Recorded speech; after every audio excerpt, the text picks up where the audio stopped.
What's good, my peoples?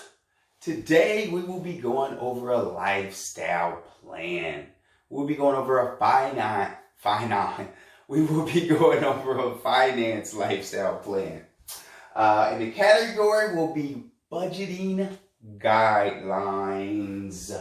So, if you do have a plan, a finance lifestyle plan, you can actually go to the budgeting guideline category and you can follow along.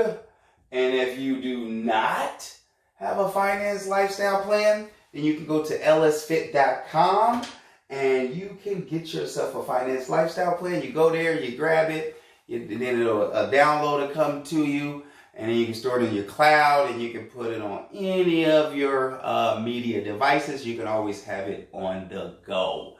Strongly recommend you're going to get yourself a lifestyle plan. So, with that being said, we will be going over budgeting guidelines. When allocating money for a budget, there are several guidelines to use. First, you should determine how much income you have. So, you want to make sure you know what you're getting paid. A lot of people, you will be amazed how many people do not know actually how much they make. So, you want to definitely get out there and find out exactly how much you make. You know, if I got any bonuses, or if I got a second job, or if I'm getting alimony, whatever it is, make sure you know exactly how much money you have coming in. And like I said, you want to make sure you include everything as far as that income is concerned, because you do not want to shortchange yourself.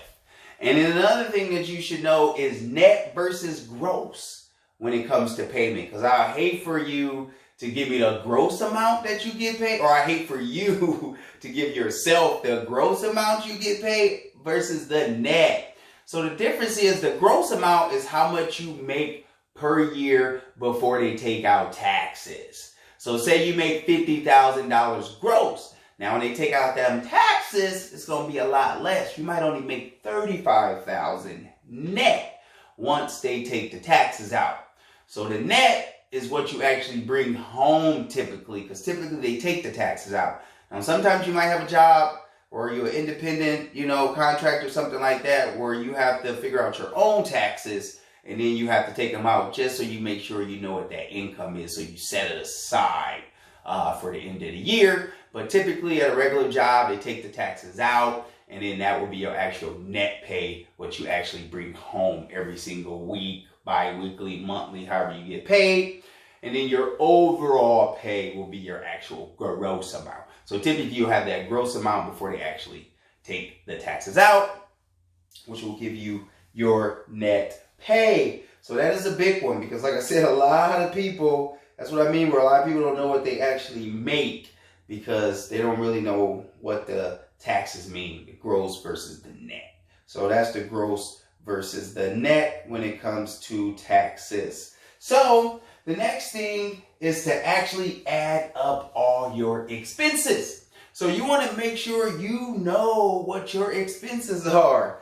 How much am I paying every single week, month, quarterly, however you want to add it up, however you want to pay for things? Obviously, that's completely up to you. But a good little trick of the trade is to just save your receipts. So you save those receipts, and then at the end of the month, you go in and you see exactly how much you spent. So you get like a little bag, put all your receipts in, and then you kind of add them up. You can split them up in different categories, however you want to do it. But make sure you get it done as far as knowing what those expenses are. And that's going to be a lot easier for you just to track them. Or like I said, maybe you do it every 3 months. Obviously, that's going to be a lot of receipts added up. So I advise you to try to do it in smaller increments, like monthly, or you can even do it weekly. If you are having a lot of receipts, and then just kind of just label them. You know what I mean? Just be like week 1, week 2, or if you do them in different categories, you know what I'm saying? Food, car, house, however you want to do it for the most part. Just break them up, but make sure you know what your expenses are. And then also when it comes to expenses, you want to know what is your flexible expenses and what is your fixed expenses. So your flexible expenses is going to be bills that you normally don't have on a monthly basis. You can just always cancel them.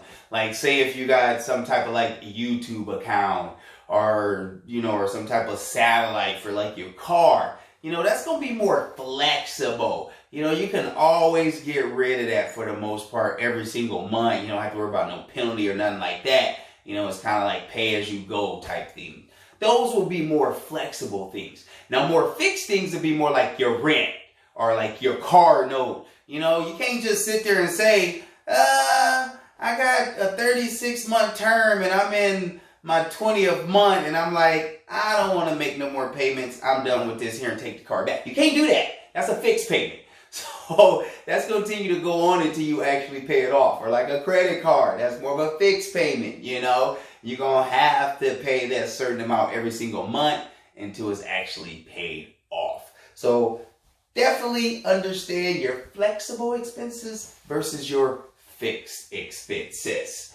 And then the last thing we're going to touch up on is income versus expenses. So when it's all said and done, you want to make sure you know all your sources of income, get all those added up and know exactly what's coming in. And then you want to know exactly what's going out as far as those expenses. And then you just kind of minus, your income versus your expenses. And then that's going to give you your actual total. So like I said, make sure you know the difference from your income versus your expenses. So a quick recap, we kind of went on how much you make. You definitely want to make sure you know how much you make because that is very important. A lot of people really don't know how much they make and how to determine that after taxes. We went over the net versus gross. So the money that you bring home after the taxes have been taken out, that is the net.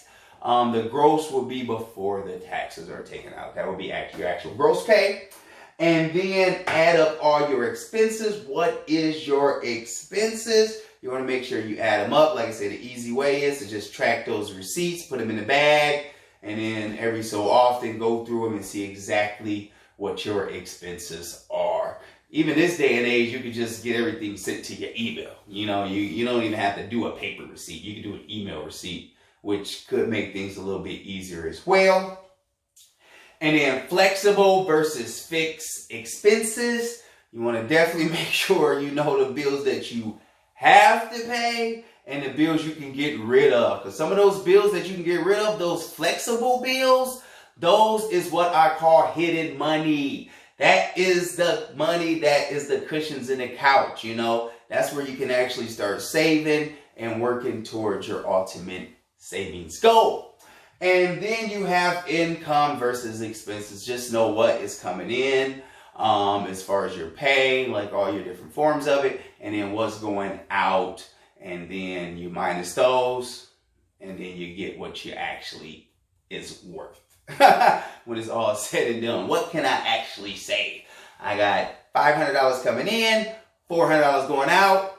I got $100 there that I can do something with. So it's pretty simple. Budgeting guidelines is not too much to it. It just takes that discipline and being consistent to actually make it happen. So if you do want more tips or if you want a lifestyle plan, then check me out at lsfit.com.